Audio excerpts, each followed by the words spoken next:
lei olo ia li tatu po kalame leita ia o whaingoina o le Tamaoaiga Ola. O nisi a po kalame o le mwhana tu ina atu o le tatu tautua ma le aunanga mo le tatu watunu. O a aunanga ma tautua a halo ma tama whanau a le tatu watunu. O lo sa iri māloa i atunu i fafo. O le mana iala. O le amwhaiona tala ma whalau loa, ma whalau tele, au aunanga, a o se fesoa soani fo i atu oe. O se fesoa soani i atu oe, fesoa soani i atu i atau. A ta ua la, o lona winga te tau ona tatu lango ma apongi, tau ma whainga alo ma tama whanau o le tatu watunu. Pei ona tau ma whaia i nei atunu o lo tatu. Iai, lelei, o le ua tono le tatu ofisa, ia le fofatasi mai, ia le aunanga ma le tautua le TMO, ia awale ma malo le tatu watunu leita ia o la whaasoa ma whailo atu i anto oe. Ia, tu langa o la tau fo i tautua ma le aunanga. Le ua, fatasi mai le fionga ia Matuauto Televise, mai se foi ia le fionga ia Faalogo Doreen, ia o le aunanga ma le tautua, o le amwhai ona whalau tele mo tātou le neita iau fou. Ia pe ona fatasi mai lunga le tātou pokalame, fatalo fatu ma le nganga whaaloalo neita iau, Matuauto, ma alora se fo manuia, le ngata fo ilea Faalogo, fatalo fatu lua sa se lua neita iau, ma alora se fo manuia. Ia, ma alora se fo tia o tu mai foi na neita iau, e fatalo fatu foi malu ma le pa ia o tātou atu nuu. Pasau sau ngātou mua mpule, ia mai se fo i whareang fulu, pere mo sa, ia, pa ia o Samoa lasi New Zealand nei, e whaatalo fatu, ia, lau unanga TMO, nei tai au. Atalo fatu Faalogo malo le se fo modi e teo fatua? Whaatalo fatu fo ila a fionga tia. Malo le se fo manuia le tai au, o a maile amakango le askofi la ku, o a maile vaiaso. Ia feo rolo ono i mo se ava noa ia se se puti tai au. Ia. Ai sawa. Me uma ia ole sa le uma solo ma le me mo nei tai au wane sa no. Pe ole puki. Pe ole puki. Ia le puki me tau na wala bis. Le lei o nisi o vaenga la mfai toi whaua ua tua le tatu po kalame le tai au nei o la mfai tatu toi sota iatu. Ia matatanoa fo ima le fionga ia Matuauto e mese ia le fionga Faalogo. Mo le tātou po kalame leita iau, ina ia mawhai ona whalau tele mai le unanga ma le tautua le TMO, lona winga, e tā ua tele nei wahenga ia mo le whaafonga mai le tātou watunu, a o e whaafonga mai la, o le amwhai ona toi tala, ma whalau tele mai le tūlanga o le ai iai le tautua, ma le unanga a le tātou watunu, o le fesili. Nei teua fesili mai a tau po le ale, le mea o le TMO, nei te UFC mai ia te pole ale me o le TMO le fisiri mo mona o la mfai ona fa ilo atu le i le fionga ia Matuauto ta se ima Faalogo ia tala fo le tulanga o le latou tua ma langa mo tatou le nei fo itai au ma le nganga Faalogo ia Paftai ia tia o le TMO o fa pu o le tatou le ongo le ngole ongo le tautua mo oi Tautua mo oe, ia nalo whapupu o TMO i nei whawhaingofia on silofia le malo le tunu, pane saunoanga. Lelei, whalau tele Faalogo, la sa o foi whalau tele ino le TMO whamonimoni? Whaftai o le nā lava ua tu e nātu fo e Matuauto o le tautua mo oe, ele na o le laisene la le tautua ia ele TMO, e te le vaenga fo i lea mo le sosoninga mo le malu sio tātou atunu. A tia ele ia fo ie, ele ia nga ia tu fo nisi o vaenga. E whiwhai loko pele mea make o mai ai. Ia. Nā pe fo na silafia fo le malu sio tātou atunu, ale ngata fo i lea, o i la tau lo maua mai le tātou whaatalitanoanga ne tai au. Ia o lo ingoa na o Faalogo Doreen Tafilipepe, o te sau mai si umu. Ia a ole sunga fo e Matuauto malanga mai i tapu ele. Ia o lo mwhaiona ma vava alua fo i le whatau taina o le tautua le o le whenga iai ma o ngā laisene nei New Zealand nei. Mana ia lelei, lo ingo tapu le ele fia fo isa i Amerika Samoa, Doreen. Lata tula vai oi. Ia wa oi ma manu ama kukura. Kau lo kapu ele lelei, mana ia tele vaenga le ua mai ele faltua, ia Faalogo, ia ina manino fo le whaafonga le tātou wantunu. E mawhai ona lua whalau tele mai le tūlanga, le amataina mai o le unanga ma le tautua le tia mauwha manole. Whaftai mo le whaafisili tia o tau tala i le awa mo le minga o tau wai mo se whaamamlamanga.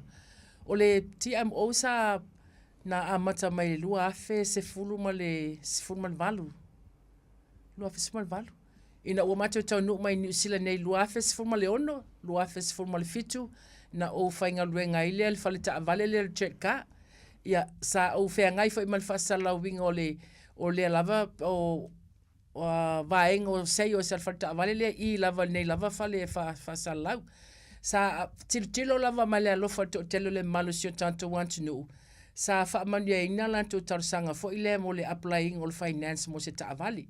Ai o tula fono ele ma faina release ta avale pe ale se la sene. Ia saka ka ngu mai foi ka ia o ka pangu ale fai ngole ngangu yo nge ia fai fa pene. Sa ula ngona foi la ngona na tanga to sio tanto watunu. O le asa o tu malosi ai lava ina ia fai ase a o onga ile tanto lava ngana ina ia tam fai ai la sene na tanga to sio tanto watunu. Ma na tali mai lava le ali ile lava tam fai nga ia o le wasa wai lava. Malo whaftai. Se whapopo I Matuauto? Whaftai, o le tūlanga nā, o le anganga fu lea, o le sosoani I le tātou, o le tautua ina o le atunuu. Tele ia nei o tātou le mamalo o le atunuu. Sale I maua se hawa nopo se whaamanu ia ina tūlanga o awa onga. Ia, e vai tūlanga o le ngana Britania. Le la ua whaatautai e le tātou wa onga e sosoani malosi I lantou. Ina I mwhaintau sia le tūlafono, e masifo le atina e o ainga. Ia umia lai sene wherua I e whainga aluenga. Ma tūlanga uma whapena ia awana ia fo ina ia fia le tūlanga le tūlafono. Ia wale ngata fo I lai le tūlanga o le maro la tunu.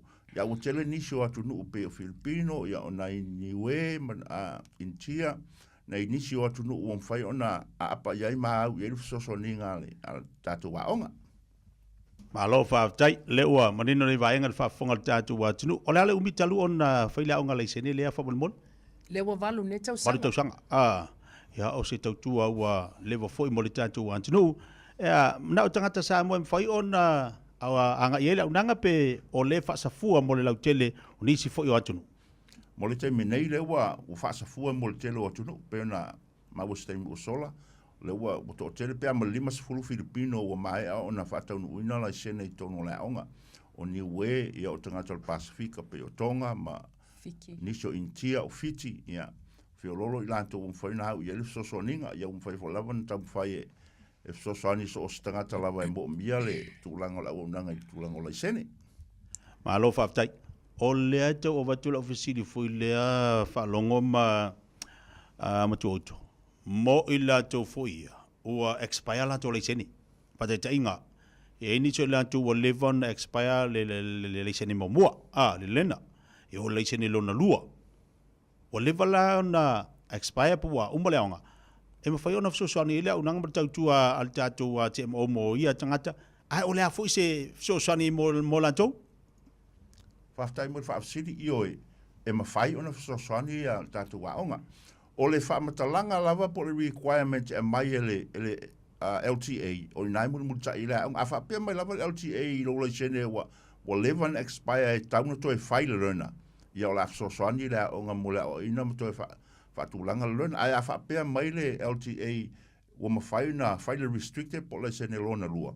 Ia o whapea na foi na fsosani ia lea o nga whaile o nga ave lunga la ultele. E stape na I mo le sene lona lua. Anai, e se whapapo? A foi a whapea wa expire le sene nei wa over ma 5 tau sanga e ole mea sa o lava e toi whai. Pei whai sau noa ia Matuauto. Ai a whapea o se tūlanga fo I lea se expire mai luma mai. E ele fo me mwhai ona whaatu mo e toi whai tūlanga lea. A le 5 lava tau sanga ele mwhai ona e toi amata lei mai lava li lona. E ai fo inai lai sene ia mai Samoa wa expire. E tele ona tangata Samoa o atu luma le mele whai e polviti ansed. E nau tilo atu lava tangata whai ngaluenga whai mai o wa expire. I ona nofo ale o tangata Samoa ma le leiloa. E le step en whaina la asia. O le mato, o le vaenga la nal mato tautua, mato te fsosoani, ina ia fi nau, I lunga tu la fono, e tau ona, e mawhai ona toe, ina convert pele lai seni o tangata le wa lele o vatu tua marsifulua masina. Ia, o lo manuia pea mato tamwhainga na. Maria te lele vaenga le wa sau noi Faalogo. Ona o tatu tangata me Samoa. Nganga o mai a whaangaro le tatu lai seni le me tatu Samoa. Mana tua foila, e whaonga ia, ngā malua koe makupe whaonga isi, mea aile eisi li liwina le lai sene. Ina I mawhai ona fsosani mo tātou, Lona winga, e tau te le la le whaonga ina o le tātou tautua mala unanga, e so swani, e tala no le tātou lava ngana, ina ia mawhai, ona mo se laisene mo tātou inei, mo tātou ia whio i mo laisene Samoa, o e lua fwoi tausanga le whaonga ina le tātou laisene me Samoa.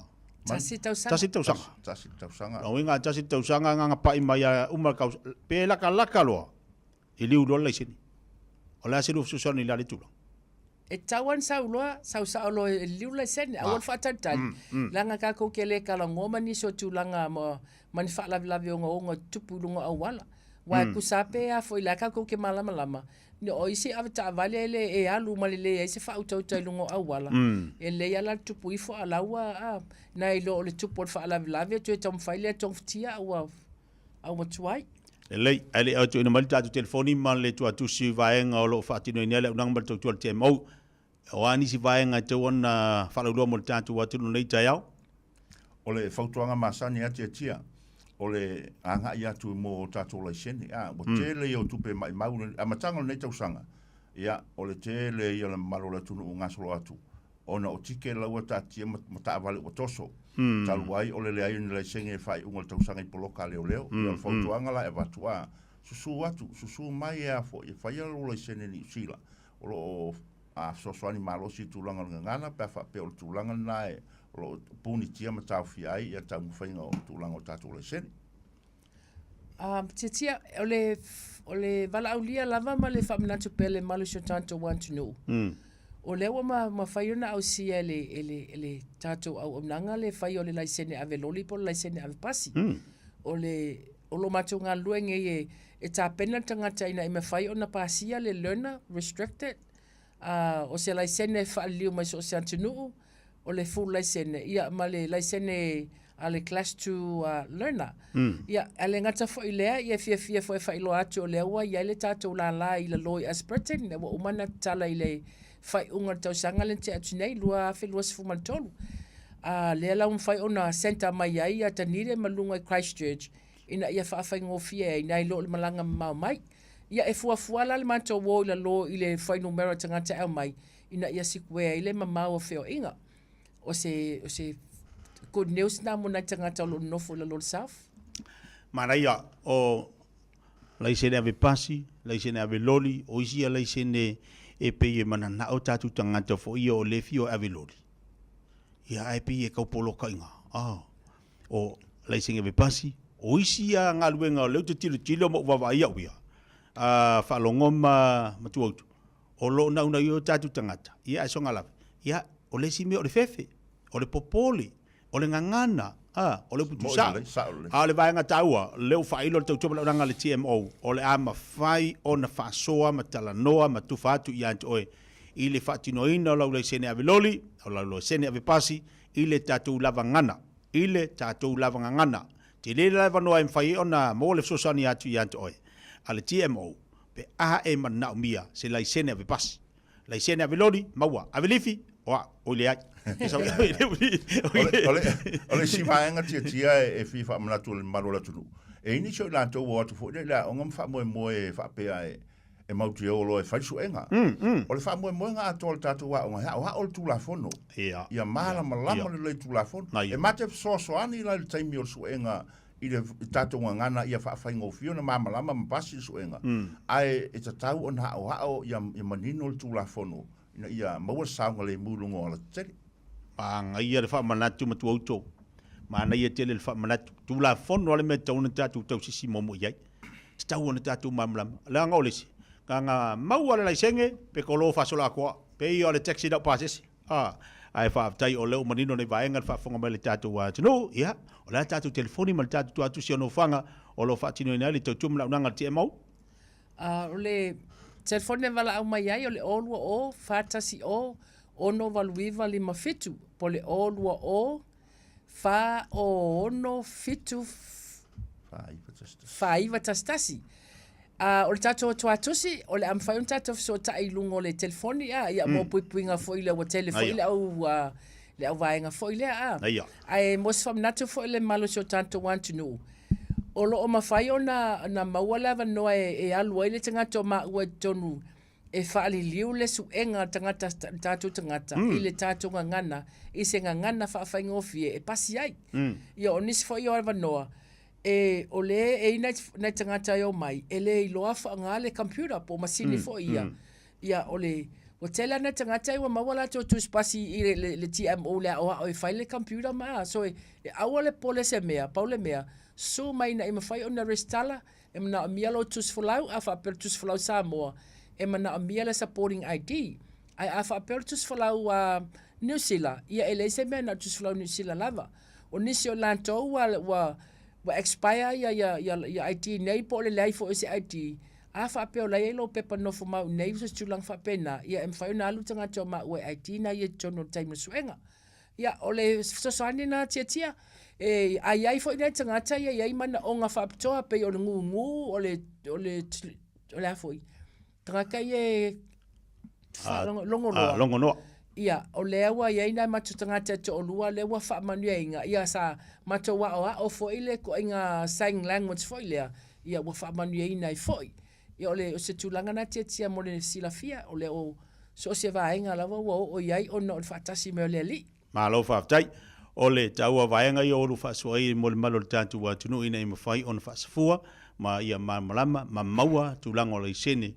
A le tātou wa tinu pe ona iai ai whaafte tele lava i le lua unanga mo le tautua pe ona tautua le tātou wa tinu malo fo sai di malo manu ia fo fai valo filima fo penan fianga i maniva yaso ma le matanga ni a tausanga pe ona tātou iai Matuauto ma falong ia whaaftai te tia mo le ia no matango fie e mo fo fa penan fa lau i loi fo la unanga i le malu tātou atunu ia manu ia tele ia fo fuanga fo ma la singo le yaso e mesele tautua fai pea fo le tātou le cho ya fa penau fa tasi le ngangole tua ma fa po fuanga fa yo nei fo yaso malo fa tai ia soifua